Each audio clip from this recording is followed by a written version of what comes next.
याद ताजा कर दी। हम कितने कंकड़ फेंका करते थे इस नदी में। वैसे तुझे ये जगह याद थी? हाँ याद तो थी, पर उन दोनों को कैसे पता कि हम बचपन में यहाँ आते थे? किन दोनों को अजय? तभी अजय को नदी के जल में भगवान श्री कृष्ण और सुदामा जी के दर्शन होते हैं। दोनों कभी साधारण मनुष्य रूप में नजर आते तो कभी कृष्ण और सुदामा। अजय को सारी बात समझ में आ जाती है। वो कृष्ण जी और सुदामा जी को धन्यवाद कहता है। आज उन्हीं की वजह से फ्रेंडशिप डे के दिन अजय को अपना सच्चा दोस्त मोहित वापस मिल गया था। कुछ दिनों बाद मोहित अपने ही ऑफिस में अजय को अच्छी पोस्ट पर नौकरी दे देता है, जिससे अजय की आर्थिक स्थिति में बहुत सुधार होता है और श्री कृष्ण और सुदामा जी की दोस्ती की एक और मिसाल कायम हो जाती है।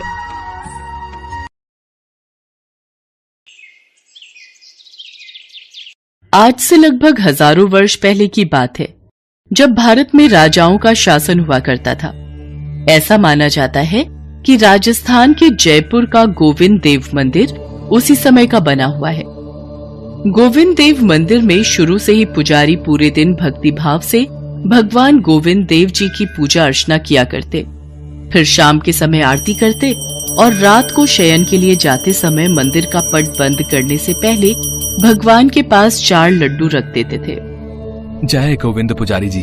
अच्छा एक बात बताइए, आप गोविंद देव के सामने रात के समय रोजाना ये 4 लड्डू रखकर ही मंदिर के पट बंद करते हैं, ऐसा क्यों? मतलब इसका क्या कारण है?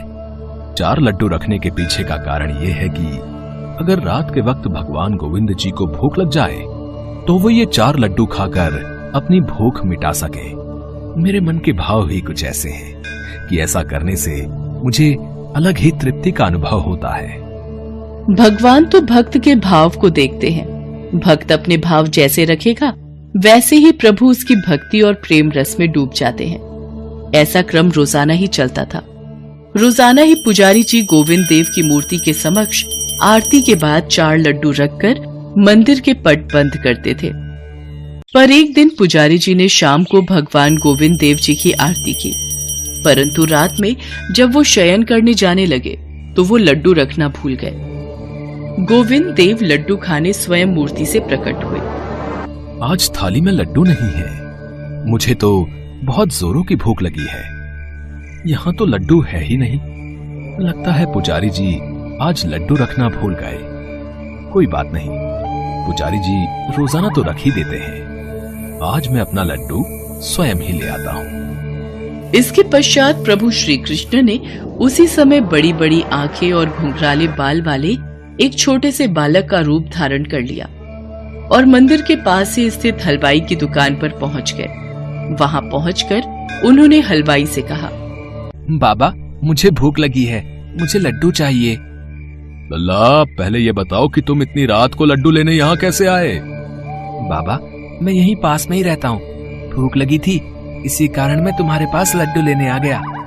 अच्छा ठीक है, लाओ पैसे दो, मैं तुम्हें लड्डू दे देता हूँ। बाबा मेरे पास तो पैसे नहीं है। मैं तुझे पैसे के बिना लड्डू कैसे दे दूं? मैं ऐसे लड्डू नहीं दूंगा।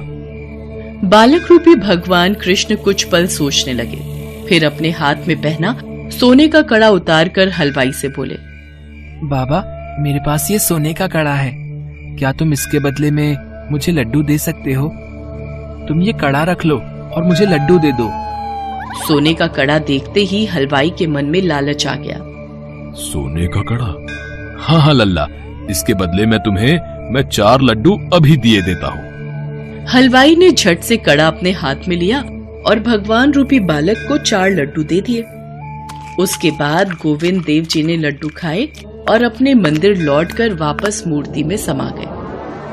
अगले दिन सुबह पुजारी जी मंदिर पहुंचे और उन्होंने मंदिर का पट खोला और फिर जब वो भगवान का श्रृंगार करने से पहले उन्हें स्नान करा रहे थे, तभी उन्होंने देखा कि भगवान गोविंद देव जी के एक हाथ का सोने का कड़ा गायब था। यह देखकर पुजारी जी डर गए। हे गोविंद, आपके हाथ का सोने का कड़ा कहाँ गया? कल रात को मैंने देखा था, दोनों हाथों में सोने के कड़े थे। मंदिर में कौन आया जिसने सोने का कड़ा ले लिया? मुझे महाराज तक ये खबर पहुंचानी होगी। अब तक ये बात मंदिर में सबको पता चल चुकी थी। पुजारी जी ने मंदिर के सेवक के द्वारा उस राज्य के राजा तक ये खबर भिजवाई कि गोविंद देव जी के एक हाथ का कड़ा गायब हो गया है। और फिर क्या था, ये खबर आग की तरह पूरे राज्य में फैल गई और जब इसका पता उस हलवाई को चला तो वो डर के मारे कांपने लगा। लाला 2 समोसे देना। भैया ये किस सोने के कड़े की बात नगर में फैल रही है? अरे तुम्हें नहीं पता, गोविंद देव जी के मंदिर से गोविंद देव जी के हाथों में जो सोने के कड़े हैं ना, उसमें से एक हाथ का कड़ा गायब है भाई। कहीं ये कड़ा वही तो नहीं जो कल रात वो बालक मेरे पास लेकर आया था? मुझे तुरंत ही ये बात राजा को बतानी होगी, नहीं तो सब मुझे ही चोर समझेंगे। हलवाई तुरंत ही राजा के पास गया और भरी सभा में कड़ा देते हुए बोला, महाराज, जो कड़ा गोविंद देव जी के मंदिर से गायब है, पुजारी जी से पूछिए क्या ये वही कड़ा है?